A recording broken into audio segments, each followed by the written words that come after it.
And David went in flight from Naioth in Ramah and came to Jonathan and said, What have I done? What is my crime and my sin against your father that he is attempting to take my life? And he said to him, Far be the thought, you will not be put to death. See, my father does nothing, great or small, without giving me word of it. Would he keep this secret from me? It is not so.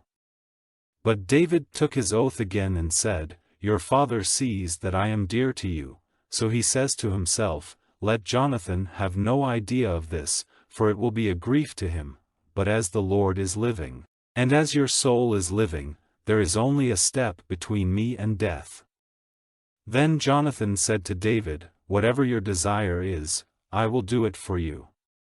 And David said to Jonathan, Tomorrow is the new moon, and I will not be seated with the king at his table, but let me go to a safe place in the country till the evening. And if your father takes note of the fact that I am away, say, David made a request to me for himself that he might go to Bethlehem, to his town, for it is the time when his family make their offering year by year. If he says, It is well, your servant will be at peace, but if he is angry, then it will be clear to you that he has an evil purpose in mind against me. So, then, be kind to your servant, for you have been united with your servant in an agreement made before the Lord. But if there is any wrongdoing in me, put me to death yourself. Why take me to your father? And Jonathan said, Do not have such a thought, for if I saw that my father was designing evil against you, would I not give you word of it? Then David said to Jonathan, Who will give me word if your father gives you a rough answer? And Jonathan said to David, Come, let us go out into the country. And the two of them went out together into the open country. And Jonathan said to David, May the Lord, the God of Israel, be witness, when I have had a chance of talking to my father, about this time tomorrow, if his feelings to David are good, will I not send and give you the news? May the Lord's punishment be on Jonathan, if it is my father's pleasure to do you evil and I do not give you word of it and send you away so that you may go in peace, and may the Lord be with you, as he has been with my father. And may you, while I am still living, oh may you be kind to me, as the Lord is kind, and keep me from death. And let not your mercy ever be cut off from my family, even when the Lord has sent destruction on all David's haters, cutting them off from the face of the earth.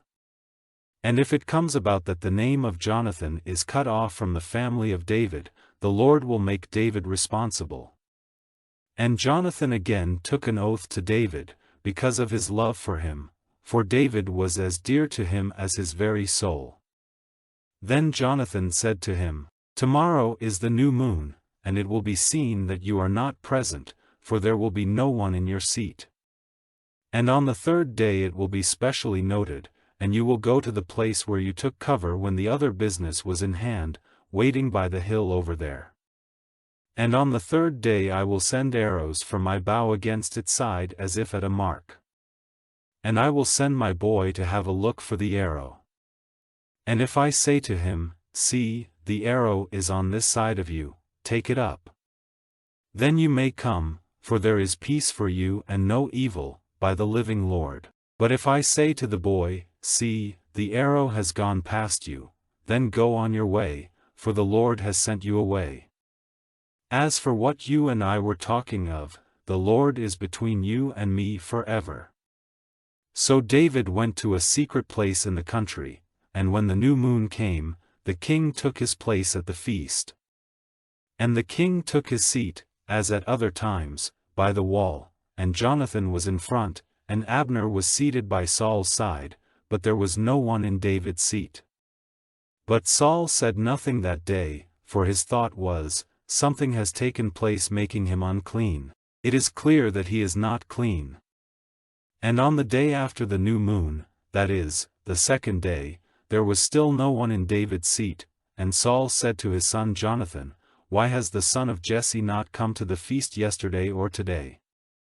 And answering Saul, Jonathan said, He made a request to me that he might go to Bethlehem, saying, Our family is making an offering in the town, and my brothers have given me orders to be there, so now, if I have grace in your eyes, let me go away and see my brothers.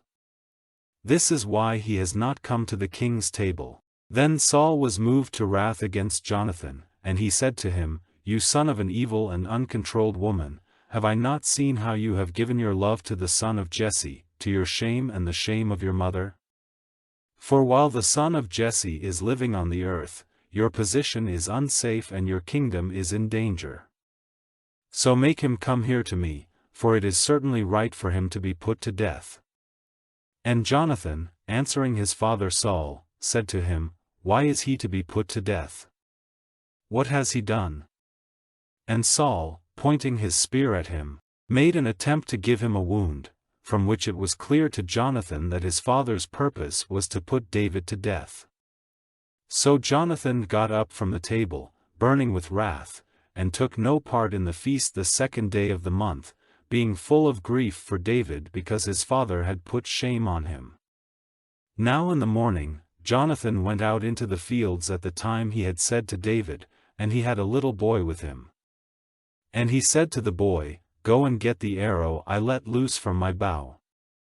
And while the boy was running, he sent an arrow past him. And when the boy came to the place where the arrow was, Jonathan, crying out after the boy, said, "Has it not gone past you?"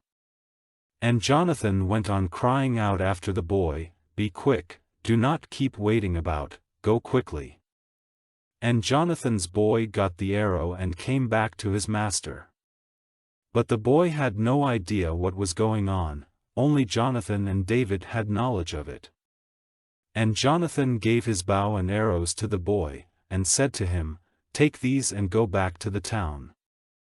And when the boy had gone, David came from his secret place by the hill, and falling to the earth went down on his face 3 times, and they gave one another a kiss, weeping together, till David's grief was the greater.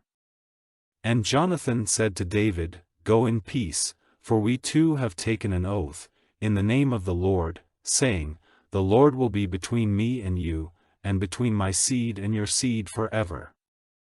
Then David went away, and Jonathan went into the town.